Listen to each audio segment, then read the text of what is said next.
What's going on, people? Welcome to the Fan Cam. I'm Diyar, and I'm going to be joined by, I'm already joined by various Palace fans to discuss that 2-1 victory over Brighton. 2 touches in their box. Both of them touches led to goals.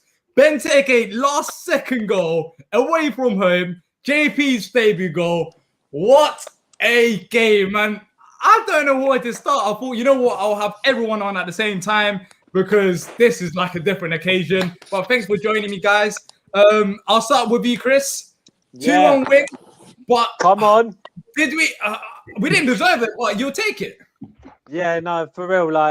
We didn't deserve it at all. But this sort of stuff happens in the Premier League. This sort of stuff happens against Palace and for Palace. I don't care. I don't care. Like, it's 3 points. It was a 6-point game.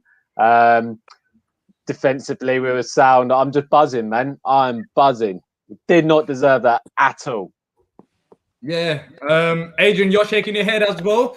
You said that there was a solid, you thought that we played solid defensively. What do you make of it? I agree with everybody. We didn't deserve this, In fact, I think, if it wasn't for the likes of Cahill and Kiyase chucking herself at the ball, every time, I think we could have lost this by telephone numbers today. Seriously. And there's 9 numbers as well, so that's a high score, Adrian. That's a high score. Well, they had 25 shots on goal. What I mean? If it wasn't for the blocks and stuff like that, it could have been. You don't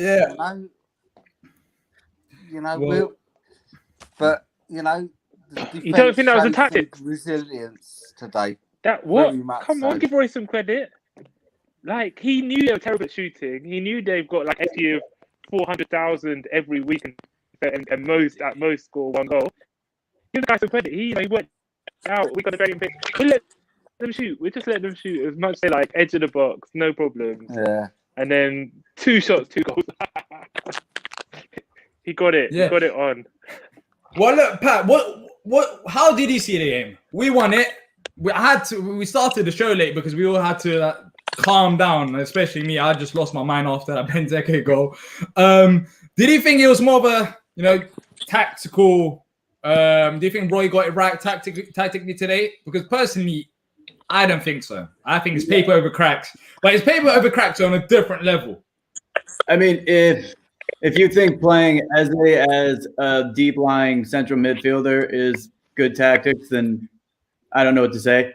But like you said, man, it's Brighton. I've been waiting for Mateta to kick a corner flag since we got him on loan, and for him to do it in the end at the Amex. The only thing better would have been if there was some fans there in the away end to support him. You got to take the 3 points. There's a lot of stuff I didn't think we did right, but hey, man, at the end of the day, football is a weird thing. When you get the 3 points going away against your arch rival, you can't be happy. You got to be happy. Yeah. Well, let's talk about the first half. We started off very slow, and pretty much it was a story throughout the game. But I don't know about you guys, but I wasn't too upset about us sitting back in the first half, especially around the first 15 to 30 minutes, because I thought it makes sense. We've conceded early goals, but what was the problem for me is that throughout 90 minutes, we got lucky in this game, and we're all happy. We don't care about it. A win is a win. But throughout 90 minutes, we treated Brighton like we were Man City, with JP in our own half defending, Benteke when he came on in our own half defending. Do you think that was the right choice from Roy, considering how attacking Brighton is? Or do you think that he should have changed it up maybe in the second half as Brighton changed it up? They brought on more subs. Anyone? I said one of the things I thought we would see, and we ended up seeing it, and hey, we got the point, was possibly bringing on McCarthy for probably Townsend, I would say, and then sliding Eze over to the wing, and then just having McCarthy, Gyro, and Luca in the middle 3 there. I mean, not the tactics I would probably do, but I understand against a possessive team, you might want to have 3 out-and-out central midfielders kind of trying to defend there. And I think Eze would have been a little better kind of creating. He was kind of lost in the middle of the park. He did a great job. He put a shift in. He never hung his head. He really, really worked his tail off, but he is not an out-and-out box-to-box guy. I mean, he was almost playing as a 6 as a central defensive midfielder for a little bit of it. Credit to him for doing what the manager asked him to do, but I think his talents were a little bit lost in the middle there the whole match. Yeah, I agree with that. Couldn't understand why he took Eze off and brought McCarthy on. I would have preferred Luca to go off today. I think he gave away that ball too easily, and there was a couple of attacks that he started and he'd moved forward and he chose the wrong ball every time. So I would have preferred Luca to go and bring on McCarthy. Right. Well, let's talk about the positives. I thought there's plenty. Come on, there are plenty. I know it sounds all a bit negative and a bit subdued, but come on, we got 3 points. We should be all buzzing. Yeah, we should be Brighton away from home. Come on. Let's talk about Joe Ward. In the lineup, I wasn't too sure when he started. It's healthy competition, him and Klein. I don't mind it if there's rotation because I feel like they're both putting a solid shift. I love it. But today, what do you guys make of Joe Ward's performance? I thought he was very solid for us. Yeah, standard. You know what you're going to get. Like Joe Ward's like Ronsil. You know exactly what you're going to get. And Palace have missed that sort of like mindset with like losing players like Jediang and Murray and people like that. Do you know what I mean? Like we never really replaced them. So to see Joe Ward still putting a shift in, it's nice to see. And he did put a shift in. Yeah, but Joe Ward puts shift in nearly week in, week out when he plays. 7.5 out of 10 each week, isn't he, Adrian? Yeah. I would even go as far as an 8. Even as far as an 8. Yeah. I think the whole back four played well, but I was surprised in terms of your question. I was surprised because the way like Roy obviously set us up was like really to play counter-attacking football as if we had Wilf basically. And so what I was particularly surprised by was the fullbacks because we played our sort of more defensive-minded fullbacks, both of them, and I might have thought that on one side we'd have sort of taken a risk to have the slightly more attacking and at least some pace. We were just slow, and I know we're talking about positives, and I'm genuinely positive.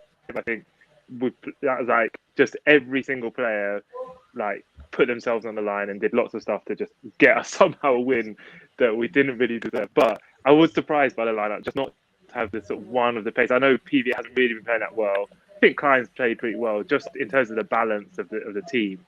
It felt like, to me like we cried out for just a bit of pace in the counter. There's a few times where we counter-attacked and just like no. I mean, Townsend had one chance on the left, he just couldn't get there because he hasn't got the pace. And that was what was good about the goal. I know we're going to talk about the goal in a minute. Just that extra zip from Kiate at the back, and then like Ayew doing his thing, and obviously the finish. We'll talk about that in a minute. To be fair, I felt like with the performance as well. I thought like you could see that we've been working on that on the training field. Like we were really combat. Like people did their job, and I know it was a really defensive performance, but every single one of those players did exactly what Roy asked them to do.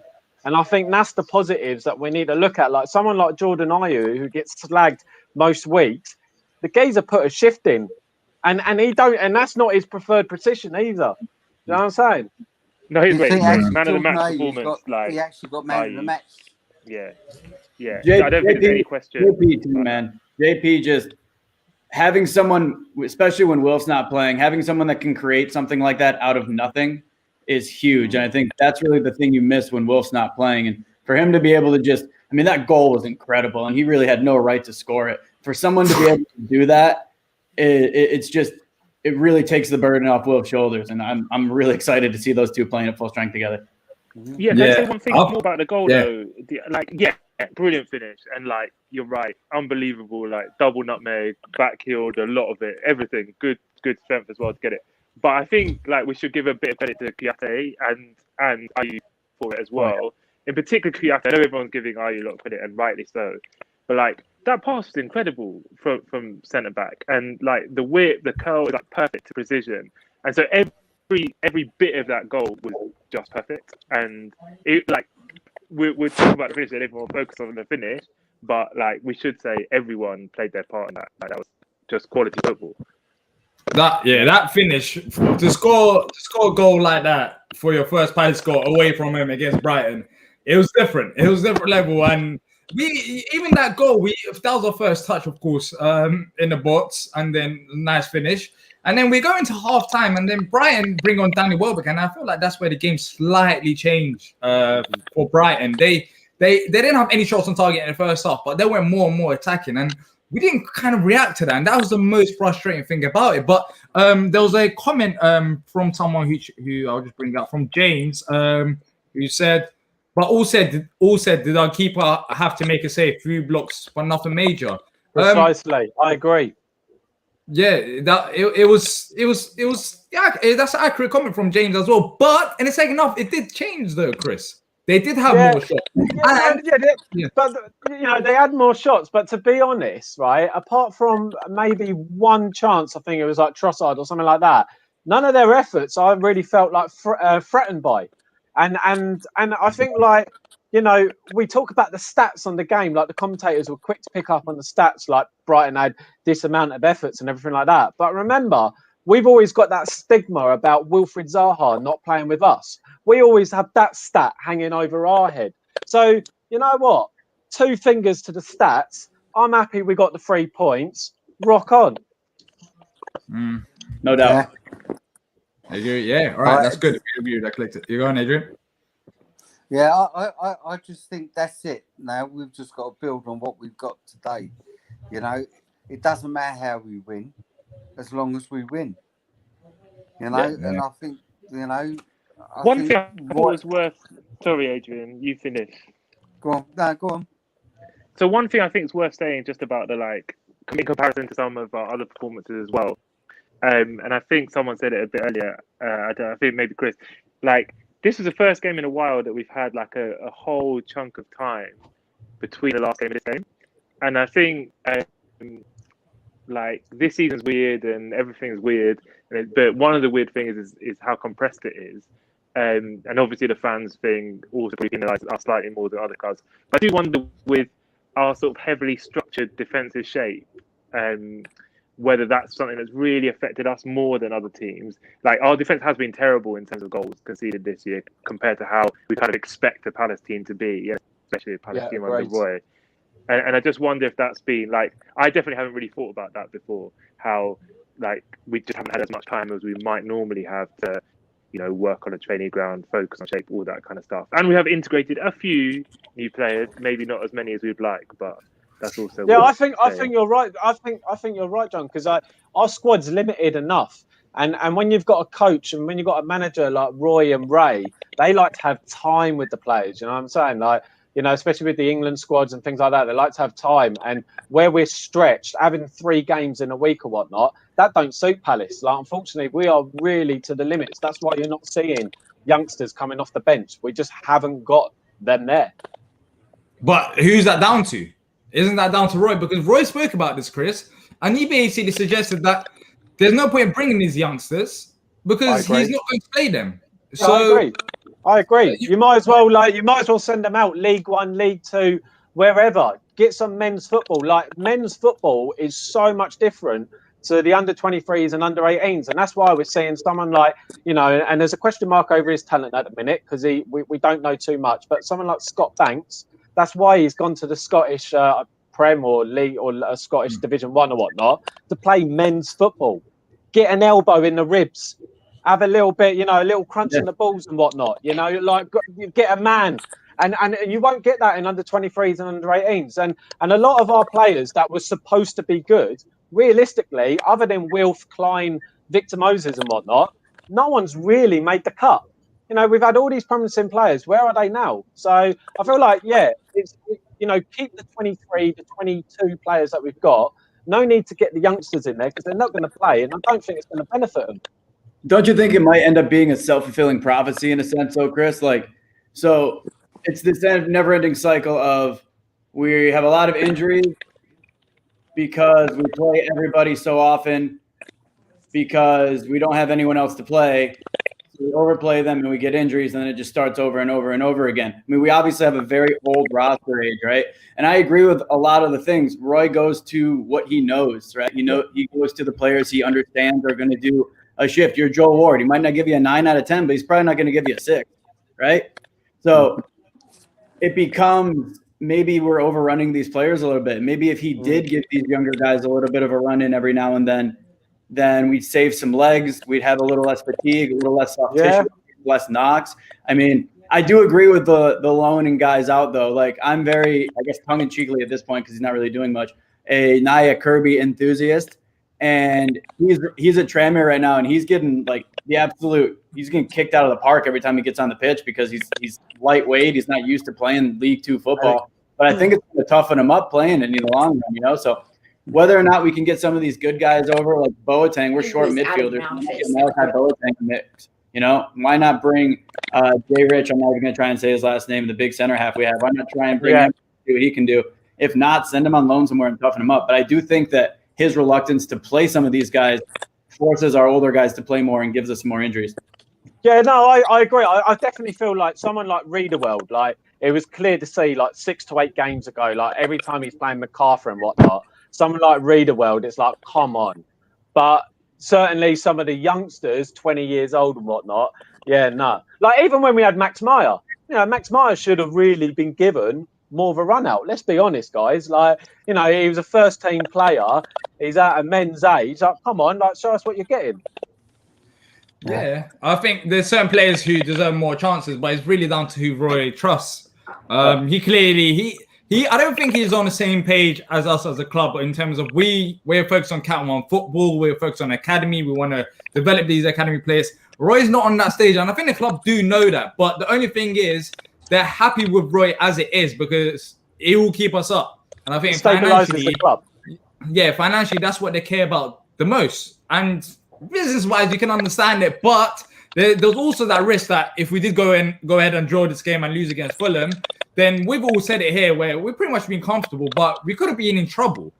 I mean, we could have been looking down, and when you look at our fixture list, we could have actually thought, you know what, maybe we are in the relegation battle. We might not go down. I'm not saying we'll go down, but this win was huge. I mean, we got momentum now going into the Fulham game.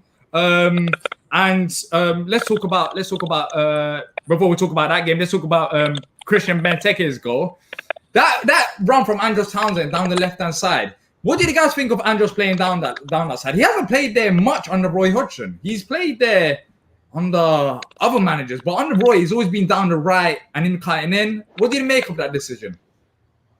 I think he should do it more. Like basically, like a few years ago, he scored a lot of goals playing like cutting and shooting, like Gareth Bale style. But like in my view, he should definitely like sometimes in games. I'm not saying. I think all wingers should do this more, just like swap over and give the fullback a different challenge. But the early cross, you could see that's the type of thing Benteke loves, those crosses, and you know, like those early crosses, that type of striker, Mateta, Benteke will benefit more from wingers who will actually cross on their like favoured side, if you like. That split second of Benteke's goal, did anyone else feel like that was the Aston Villa Christian Benteke? Yeah, I don't definitely. Beautiful. Let's be honest, that was an Aston Villa Benteke goal. Because I remember that season when I had him in the fantasy league, he was booming goals left, right, and centre exactly like that. So it was good to see that. Honestly, In his post game, they asked him if he had anything that momentous of a goal, if he remembers a goal that big for Palace, and he immediately said, "I had a lot for Villa, but I don't remember one this big for Palace." So yeah, 100% agree with you. He said it himself. Yeah, I hope he's. That goal surprised me. I thought, you know what? There's ball into the box. Is he gonna shoot? Like, is he gonna shoot? Is he gonna head it? The fact that he shot that and he just finished it, and I think Wilf went on Instagram as well, saying, you know, don't sleep on him. He's the man. Hopefully that gives him the confidence. That gives him the confidence that he needs and that we need. But you know what else to refresh him? We had 2 strikers score today. We have JP score. We have Benteke score, and that's only gonna not only them two, but you know, if you're Michi, which I've not been happy with his performance, I expected more than him. You have to now go and perform because these players are scoring and they're putting in the effort as well. And competition, I don't think you can go wrong with it. But how do you think our striking pecking order is right now? If it was Roy, I'll start with you, Chris. If it was Roy, who do you think should be number 1 in terms of strikers? Hang on, is this my preferred? Yeah, go on. Let's do Roy. let's do Chris, and then we'll go around. See, All right, well, my jump in if you preferred- disagree. My preferred, straight up, number one is Benteke. I just feel like for what he brings to the whole team and the way that Palace has set up, Benteke, number one, is integral to our play. And then number two, I would, me personally, I still feel like he hasn't been given a fair shot. I'd go Batshuayi. I still feel like he's the natural finisher. JP would probably be number four. Number three, Ayew.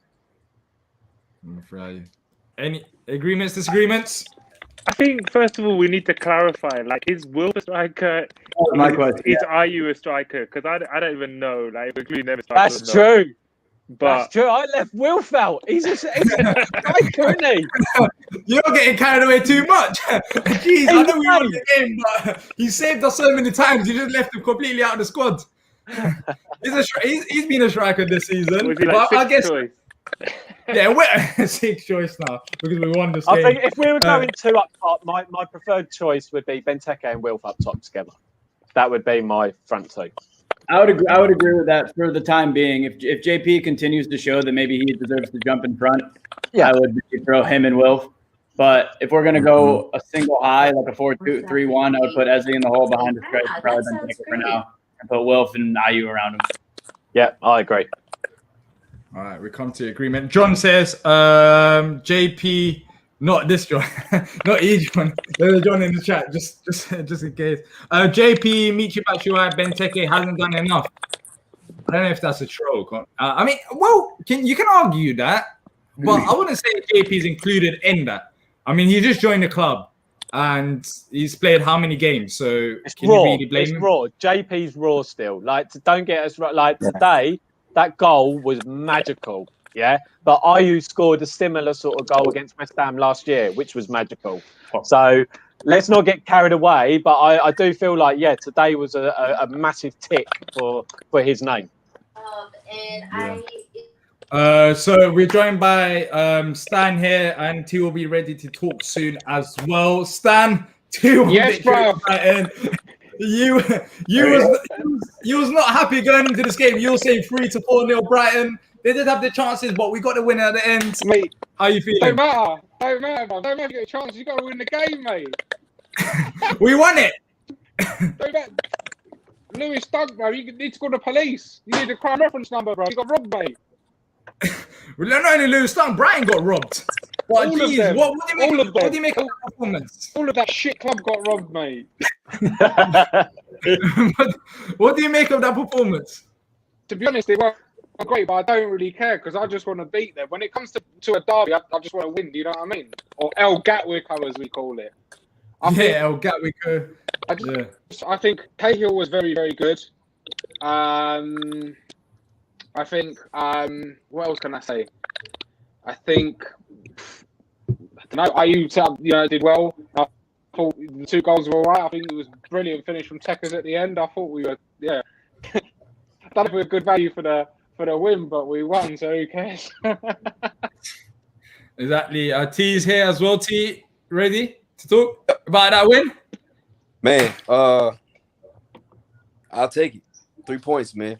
I can't say much else. I mean, sorry, Brian. We're here with a smile on our face. That's how many times do we come here with a smile on our face? But I think I want to ask everyone here, what's more important for you guys? Because there's been this debate a long time. Does Roy get results? I'm not too sure. You can argue that. But for you guys, what's more important, results or performances? I'll leave that open. Chris, if you want to go ahead and start with that. For the time being, results, but like for the long run, for the club, it's got to be a performance because we want to see a direction and an identity for the club. But at the moment, it's just points. Is it Brighton? We're not Brighton, are we? Like, Brighton are all about performance, not results. Look what happens. Like, that's the whole season is like performance, have like 43 XG or whatever, and going to get relegated. So I'll take results. Also, can I just say, I know with like 2 genuine like world-class goals, how many world-class goals do we concede? And this is like amazing. We're scoring the worldies now. Anyway, for me, results, because actually, I think the result of a game, like gives you the lens in which you see the performance. Like that changes how you perceive the whole game depending on the results. So I think results everything. Pat, you sorry, I think you went ahead there. Apologies there. Against Brighton's results, I don't care how we look. We get the 3 points. I just want to beat them every time we play them. But I agree with Chris. I think long term, you need a little bit of a better plan than, sitting back 10 behind the ball and 9 behind the ball and, hoofing it up and praying for something and making our beautiful worldly goals. But for today, I could not care how we got the goals. I could not care about the details. I'm just happy for the 3 points. So whose performance is here? Whose performance is more important than results here? Yeah, for today, for sure. For today, 100%. No, but who here actually cares about performance more than results? Is there anyone? Stan does though. No, forget about today. I'm talking about in general. If you're talking about Roy, because we talk about Roy every show. Yeah. So is performance important? Yeah, performance is very important. But when we play in this lot, you just want to win. And to be fair, every time we've played them and done them, they've always controlled the game against us in the past couple of years anyway. But you know what? It's out of them, Newcastle and Fulham for the drop by the look of things. And, you can play all the lovely football you want. They are 13 corners today, 75% possession, 15 shots or whatever. Nothing, no. Just watch Benteke's goal back and look at the hissy bit that Lewis Dunk throws. And it will make your day, mate. It made my evening. And there was that moment of Graham Potter throwing a bottle on the ground as well. They just all had a breakdown as a club. It was just funny, like the camera just would switch from one player to another, and they're all just there, literally crying their hearts out. But that's interesting though. So apart from Stan, most people prefer results. So I think I've got. Did anyone say anything? Look at. I'd say just. Go ahead, John. No, go ahead. So all I was going to say just on that, I've been critical of Roy as well. I suppose the thing is that the critical of the performance because we feel that a particular performance isn't going to lead to results, right? So if we're playing defensive football but we're doing it efficiently and effectively and therefore winning games, then I think that criticism dies away. Like people accept it. But it's when you're setting up defensively but not being very good at it, and therefore conceding goals and losing games and not looking like you're going to get results, that's when the criticism starts leveling in. Now, it's a bit interesting because actually points-wise we're doing all right this season compared to other seasons, but it's felt like we've been really poor at times, some of the games in particular I can think of. So I suppose it's when the results aren't there and the performance aren't there, or when the performance looks like it's not going to lead to results, that's when the problem's been. And I was going to ask that because when you're looking at the league table, we've got 32 points. We are 2 points off Arsenal, who are 10th. We're comfortable. That's what we are. We're comfortable. So why are we always moaning? Because and it's simple as we've got players that we've invested a bit of money in that aren't being played in the positions that we think they're going to be their biggest strength at, i.e. as a 10, read the world and whatnot. And we know there's a lot more to this team than what is given. It's like Roy's got the shackles on. And the frustration for us fans is we know why, but it's frustrating to see. We know we're not going to go down. Yeah, we know that. We're 7 points away or 8 points away from getting 40 points. But it's frustrating to see. And I think deep down, us Palace fans realise that when you see teams like Stoke and whatnot, when they tried to change identity, look how quickly it went wrong. So it's just that side on us as well. We are Palace, we know where we got to come from, but we just want to see a bit more. Let those shackles off, man. Come on, let it roar. Genuine question for everyone. The same league form, same position at the table. Would you be a lot happier if we actually went for it in the cup games, went for it in the League Cup, went for it a little more in the FA Cup, and maybe we're alive in the FA Cup still, or went a little deeper in the League Cup? Do you think part of it comes from just Roy seeming to bag it in when we go outside the league? Oh no, 100%. I'd love to see Palace do another cup run, but the fact is that when you see teams like Man City just taking the piss in the League Cup by playing a completely different second 11 and then them being able to piss all over our first 11, it's just like, what's the point? and Palace's cup draw is normally a team like that as well, so it's like, oh, for fuck's sake. But then when you look at Pardew, that's I think. Yeah. He struggled. I mean, up until December, we were fine. We were actually fifth, and then afterwards, everything just went south. I mean, it just declined after that Balassi injury, and then he just lost it. But that cup run, that season, yes, we were struggling in the league, but in the back of our minds, well, for me anyways, you still had that cup run. You're still excited about the season. But I think with Palace, we've reached a stage where we've been in the Premier League for a long time now, without going down, and it's too negative, and I think that's it. But there's a question here, or there's a statement here. As great as that was, these type of performances aren't sustainable, and I think we have to mention that we didn't play great today. We only had 2 touches in their box, and then 2 touches led to the goal. So of course we're getting carried away because Brighton, and it makes it even sweeter that happened, because I know they're in pain right now. But when we face against Fulham, let's quickly talk about that game. It's going to be different because they're going to keep possession. But do you think Palace should approach it in a similar light, or do you think we should be more pressing and trying to get the ball back rather than sit back? The thing that strikes me about this game and what the comment said, succulent. I don't know what the other name is, but this isn't sustainable because against good attacking sides, you're not going to get the chance to win a game like we did today, because better attacking sides are going to put goals on us earlier in the game, and we're going to be trying to fight uphill. By the time you're not going to get a chance for a wonder goal from Benteke in the 94th minute of a game. Can I just say, what a finish! What a finish! Yeah, incredible finish, incredible finish. But the thing about it is, even a team just like Fulham, who is doing pretty well as of late. A guy that they have in front, like Josh Maja, he's going to finish those chances against us. Oh, he's quality. He's quality. He is quality. I wanted us to go for him the last 2 windows. But if you give him those opportunities, he's not Danny Welbeck. He's not Neil Mopai. He's going to finish those chances. But T, quickly, what opportunities are you talking about? Because today, I'll be honest, Brighton had 25 shots, but I didn't see any clear. They had a ton of shots that got blocked. But what I'm saying is, if you have a clinical finisher, he's going to get those around players. He's going to put the ball in the back of the goal. That's what strikers do. Yeah, but I don't think Josh Mayer's that player. I can't see that. He's quality, and what annoys me is a monster in the box. Are you kidding me? He's quality. What annoys me is Roy Hodgson answered in his press conference last year when I've never heard of him. I was like, it shows how good our scouting network is. Exactly. Exactly, and that's why he came into the league and got a goal, 2 goals that fast. But Fulham play a little bit like Brighton at the same time. We will just sit back, give Fulham all the possession, and to be honest, I think if you put strikers against strikers for Fulham against Palace, 1 against 1, 1 against 1, 1 against 1, Palace have got much better strikers than Fulham all day long. But guess what? Palace's strikers aren't getting opportunities to shoot the ball, so it doesn't matter. True. Yeah, that's true.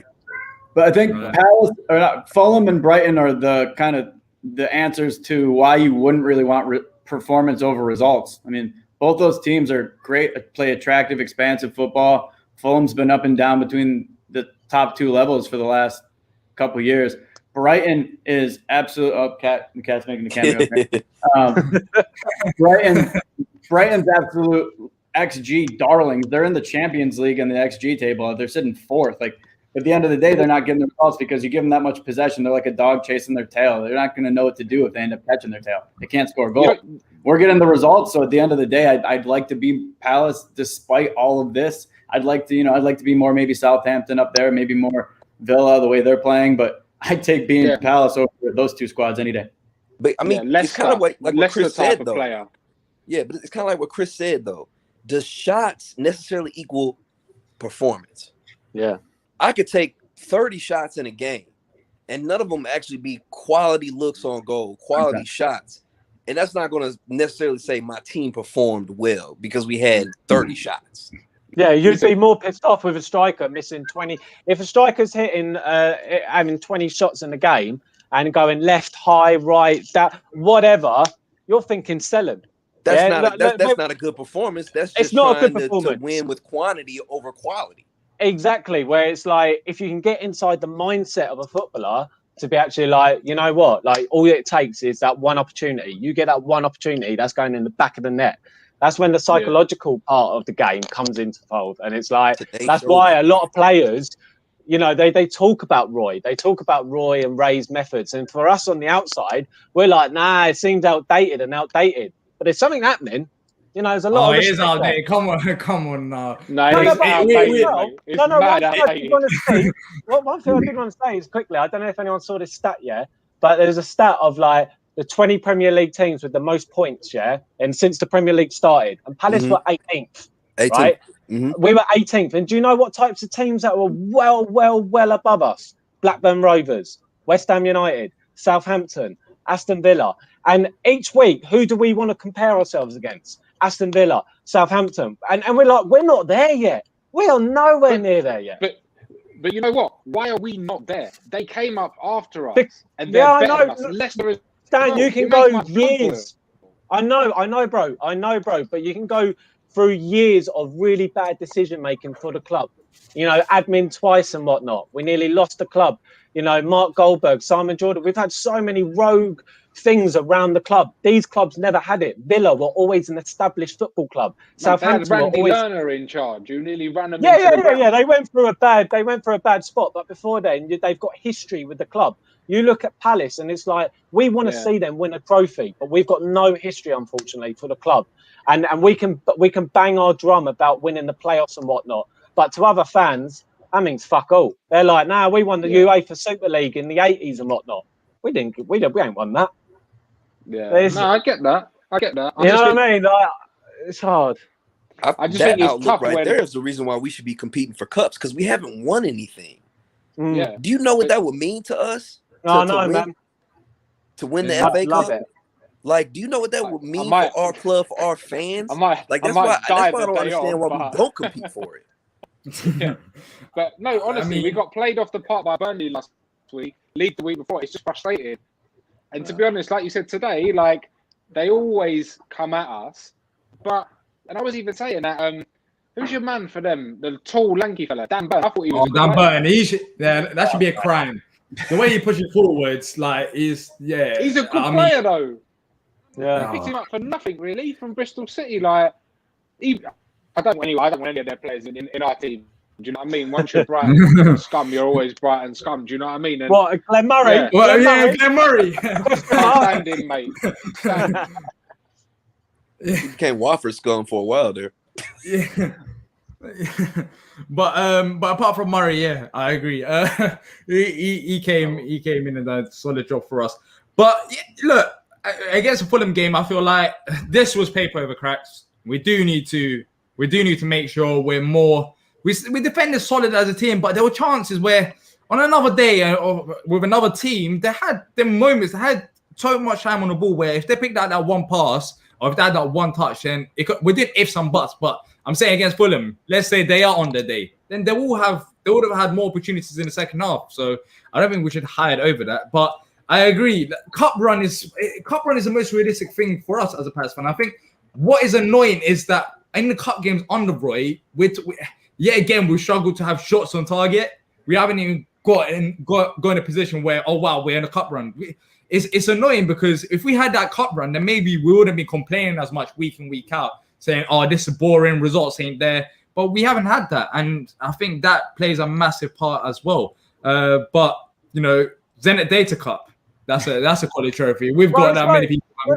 When we got to the cup final a few years back, like when the draw was getting made at quarter-final stage, like, come on, any Palace fan sitting there not getting excited and not dreaming, you're kidding yourself, man. When we got Reading in the quarter-final, and when you're seeing the other teams lined up, you're like, oh, hello.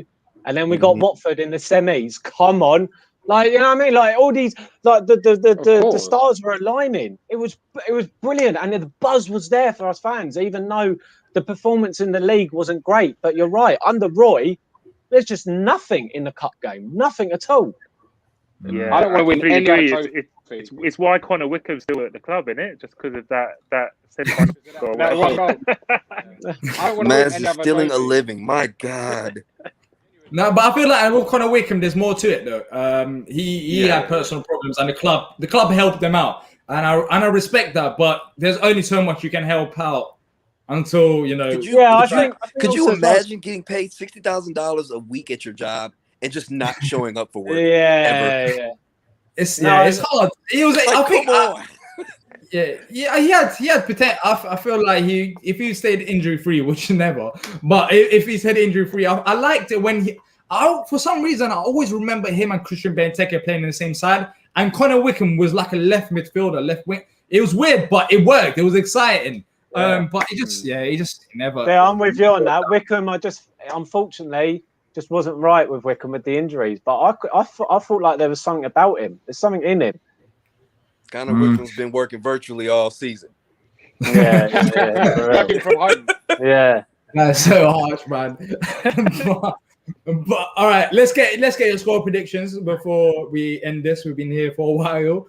I'll start with you, Chris. Well, you're drinking. I just put you on the spot. Yeah, no, 3-1 Palace all day. Benteke with 2, and Danny Granville with 1. 3-1 Palace. Take a shot All to that one. Pat, are you as optimistic as Chris there? Yeah, I mean, come on, we just won a game playing terrible. All we gotta do is play decent. We'll win by like 5 or 6.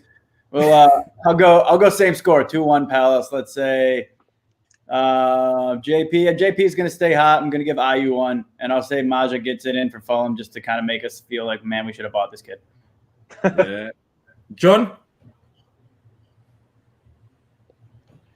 is like Townsend is going to do like a treble nutmeg of Lookman and Loftus Cheek, and then he's going to smash it in the top bins. 1-0. 1-0. Okay. T? I'm going. I'll go 2-1 Palace. I'll go 2-1 Palace. JP with his second goal, and I think we get another one from Eze. Josh Maja's probably going to start the game with the goal, 1-0. We'll see. Yeah. Okay. We're optimistic here. Jeez. Oh, yeah, gotta be. We should be Brighton. If we're not optimistic, it's a problem. Exactly. For sure. Stan, normally you're not optimistic. Let's see how much this is. I'm going to say 2-1 Palace, and we got Wolf back as well, so that's going to help us a lot. So I say Zaha with 1, and it's going to be, I think Benteke will get another. He'll come off the bench and get another, or maybe JP, but I think we'll beat them. Yeah. You think Wolf will be back? Yeah. Hopefully. All right. Yeah, That's everyone's score predictions. I'm going for a 1-0 Palace win. Hopefully a clean sheet. And a Wilf goal after he's back. But before we head out, there was a super chat from TPFC Nate, who let's just end it on this. He said the club breaks our heart more often than we want, but today, as god awful as we were, that last gasp winner was oh so sweet. Mm-hmm. Huge game Sunday. Agree. Thanks for that super chat. 100%. Amen, brother. Yes. Let's see what happens. Let's see what happens on Sunday. We'll be here back for the fan cams and also for the watch along as well. Thanks to everyone who joined us today. If you have enjoyed it, leave a like and subscribe so you don't miss out on future content. And until next time, up the Palace.